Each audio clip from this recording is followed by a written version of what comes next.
Messi কি এসছিল অরূপ বিশ্বাসের কোলে কোলে ঘুরতে? কি সুন্দর দুই ভাইয়ের সেটিং।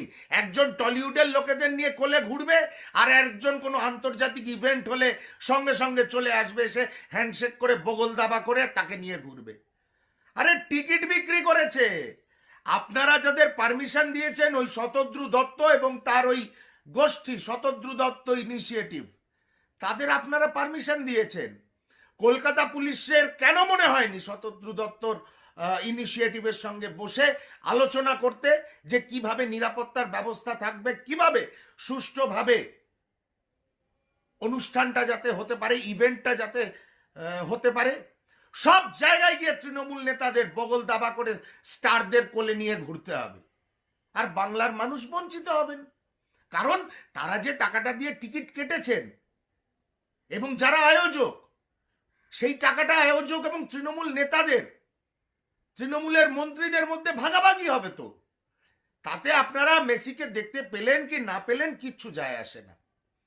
আজকে যে ঘটনা ঘটলো বাংলার বুকে সল্টলেক স্টেডিয়ামে, সারা সারা বিশ্বে এই খবর দেখানো হবে।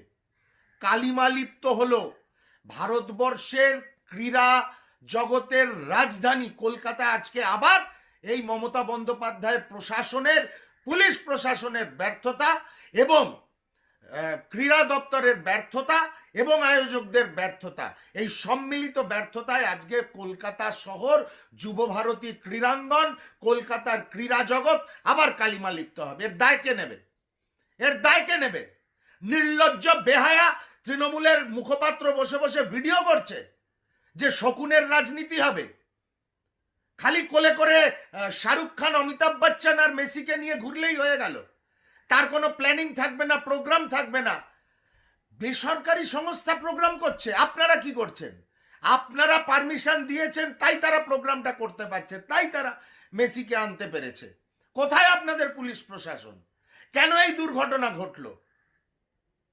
আজকে যে ঘটনা ঘটানো হলো, যে ঘটনা ঘটলো বাংলার বুকে এবং সারা বিশ্ব জুড়ে যে নিউজ হলো, এরপরে কি করে তৃণমূলের মুখপাত্র নির্লজ্জভাবে বলে শকুনের রাজনীতি শুরু হবে? আরে শকুনের রাজনীতি আপনারা করেন, আপনারা মৃতদেহ নিয়েও করেন, শাহরুখ খানদের নিয়েও করেন, অমিতাভ বচ্চনদের নিয়েও করেন, মেসিদের নিয়েও করেন। আবার রাইট হলে সেই সব জায়গার কেউ মারা গেলে সেই মৃতদেহ নিয়েও আপনারা শকুনের রাজনীতি করেন, বিরোধীরা করে না।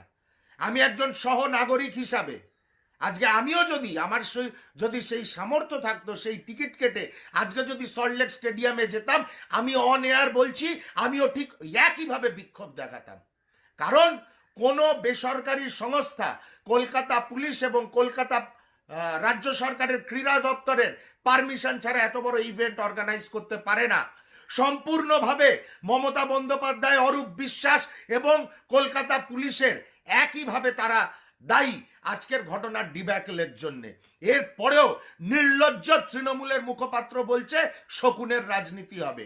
আরে আপনাদের যোগ্যতাই নেই, আর আপনাদের একটা ইভেন্ট ম্যানেজ করার যোগ্যতা নেই। ওই জন্য তো আজকে বাংলার এই অবস্থা। হাজার হাজার চাকরিজীবী আজকে রাস্তায় বসে আছে। গরু বালি কয়লা এগুলো তো বাদই দিলাম, চিটফান্ড, আবার চিটফান্ড বলা যাবে না, সেখানে তো আপনার দুর্বল জায়গা, এগুলো না হয় বাদই দিলাম। আপনাদের একটা ইভেন্ট অর্গানাইজ করার ক্ষমতা নেই। নির্লজ্জের মতন বাড়িতে বসে বলছেন শকুনের রাজনীতি হবে। দুর্ভাগ্যজনক, বাংলার দুর্ভাগ্য যে আপনারা এখনো ক্ষমতার অলিন্দে বসে আছেন।